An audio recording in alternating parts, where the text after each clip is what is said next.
All right, we've got another Adler for you. How to read a book. That's a fat one. There's two versions of this book. I guess it's only like 350 pages. Mine kind of has thick, I don't know, whatever. There's actually this one, and then there's one that was kind of, it seems like the guy's name is Chris something, or something like that. And he like rewrote parts of it, and then he kind of collaborated with Adler. And when this was recommended to me, I was told, get the old one, get the original one, that's just him. It's The Art of Getting a Liberal Education. So when you look it up, make sure that you look for the old one. And that you get the one that just has his name on it, not his and the other guy. Mine's kind of beat up because it was kind of older anyway. This was originally published in, this is Simon & Schuster. This is its 7th printing that I've got, 1940. And this is after he's been at the University of Chicago with Hutchins, and they've been teaching classes and everything. And now he's writing, okay, this is the book. Now, it's used, some liberal arts colleges, you'll read sections or all of it to understand how to get a liberal education. And he has incredible ideas. It's worth owning, and I think it's worth referencing. The truth is that for the scholar, it's very worth having. If you really feel like kind of that's your calling and that's what you're going to do in life, then you ought to own this book and you ought to get a liberal education and you ought to read the entire Great Book Set. But for most people, that's not going to happen. And so this is a book that you can reference, okay, I want to discuss, what does he have to say on discussion? I want to, the etiquette of talking back, how do I talk to the author? Things the reader can say, still more rules, I don't know. I got some of the most valuable stuff I teach on study skills out of this book. But one of the big problems with it is that Adler wants you to read the book 4 times, and most people just are never going to do that. There's too many great things to read, and I have plenty of books I've read 4 times, and he wants you to do something new and different every time. I mean, honestly, if you were to do what he said, you would know that book. I mean, you would know it backward and forward, and if you want to really know a book, this is definitely the way to do it. It's not the kind of book that's going to help you in a traditional college program, because that's going to be textbooks and that's going to require different skills. You're going to write for the professor, you're going to study for the test, and this is how to really learn a book, how to really get it through you, how to really understand what the author is saying, talk back to the author, have effective discussions, all that kind of stuff for liberal education.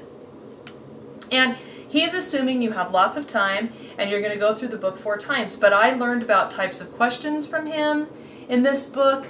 I learned a lot of things about, and I haven't read all of it. I haven't read it cover to cover. And I have a lot of books like that. And you know what I'm just going to say right now? Don't ever feel like you have to read a book cover to cover. And maybe I should just go ahead and make a reading skill on this. Just giving yourself permission not to finish the book. It's kind of like if you took too much dinner. Okay, this is something I grew up on, starving children in Africa. You got to finish your dinner because there's children starving in Africa. And it took me a long time to realize that my eating my dinner wasn't going to get them any food. They weren't going to be any better off because I ate my dinner. What was going to happen was that if I ate too much dinner every night, I was just going to gain weight. So it's kind of like, if you took too much dinner, just go ahead and eat until you're full and then be done. You don't want to just eat everything on your plate just because it's on your plate and force yourself to do that, and then you end up not liking it, you don't enjoy the last few bites, you feel over full, you have a stomach ache for an hour after, and then if you do that enough times, then you end up gaining weight and not even looking the way you want to look. It can be the same kind of thing with reading. If you always feel like you have to read from cover to cover every single book you read, you're never going to finish. You're never going to enjoy reading.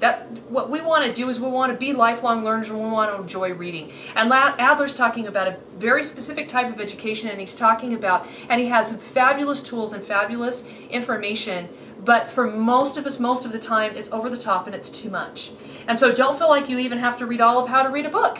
Read for a few pages until you don't feel interested and then don't read anymore. But the guy's brilliant. He read the whole Great Book Set, I don't know how many times. He wrote this in Topicon. He published over 50 books. He's a genius. Okay, most of us aren't him, but because of all of his experience, he has a lot he can teach. one of the greatest points that he makes about liberal education just in general, and Hutchins makes this again in The Great Conversation, is that reading the great books teaches us how to read all books. And that there's a lot of truth to that. And what happens when you read better books is that you obtain better taste.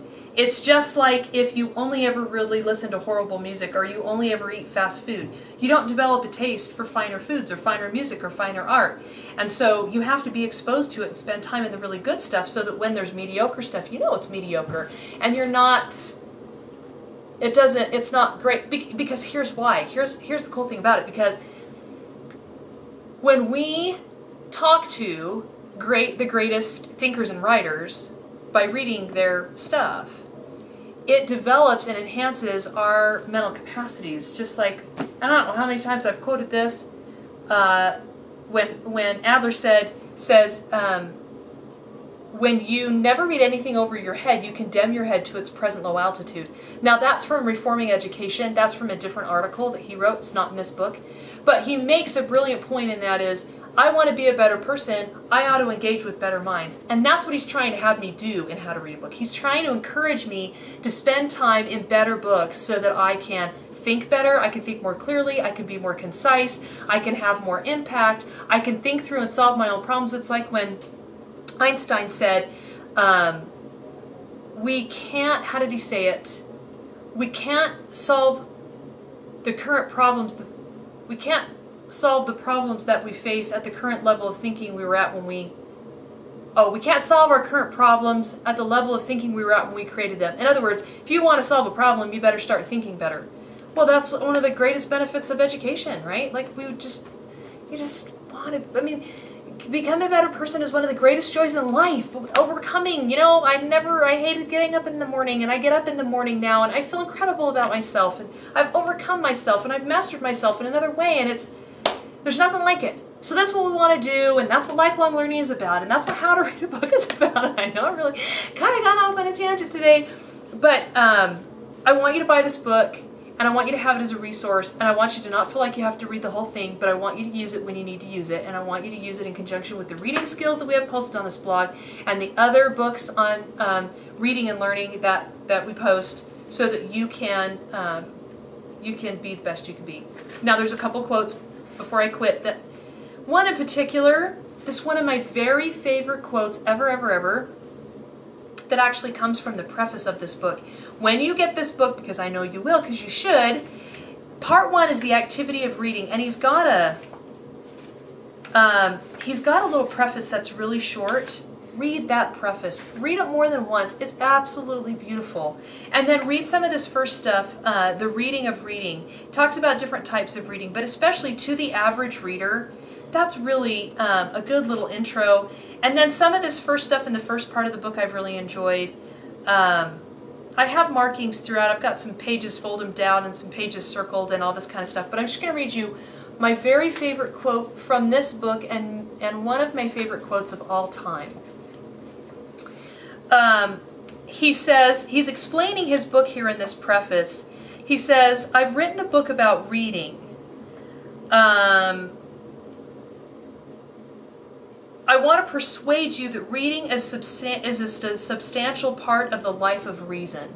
We're human beings. One of the only things that we have, the gifts that we have that isn't available to any other creature on this planet, is the gift of reason and logical thinking.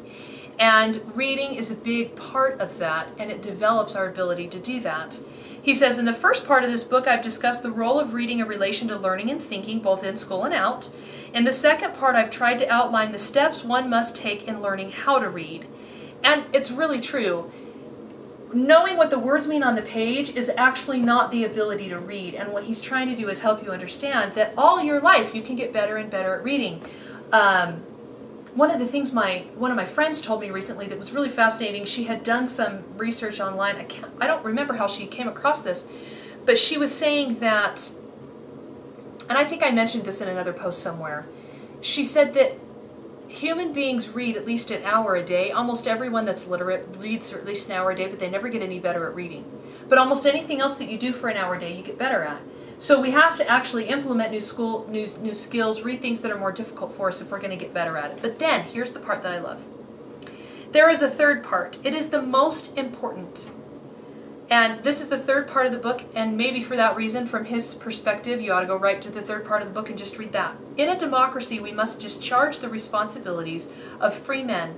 Liberal education is here an indispensable means of this end. It only makes men of us by cultivating our minds, but it frees our minds by disciplining them. Now, I have a big, huge banner that I carry around with me to events when I speak, and it says, liberal education frees our minds by disciplining them. I want you to think about that. Really think about it a lot. Write it down like on your mirror in your bathroom.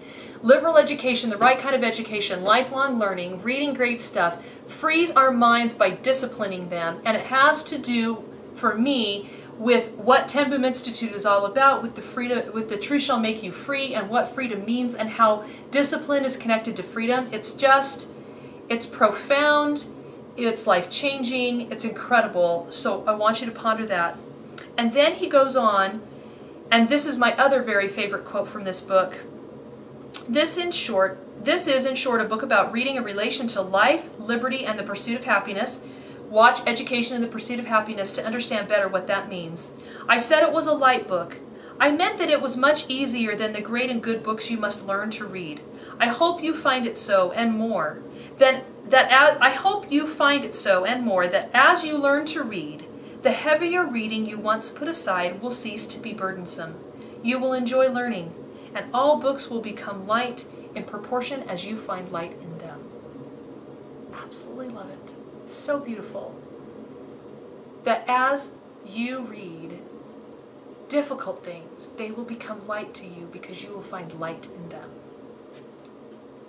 Couldn't have said it better. Adler's the best. See you next time.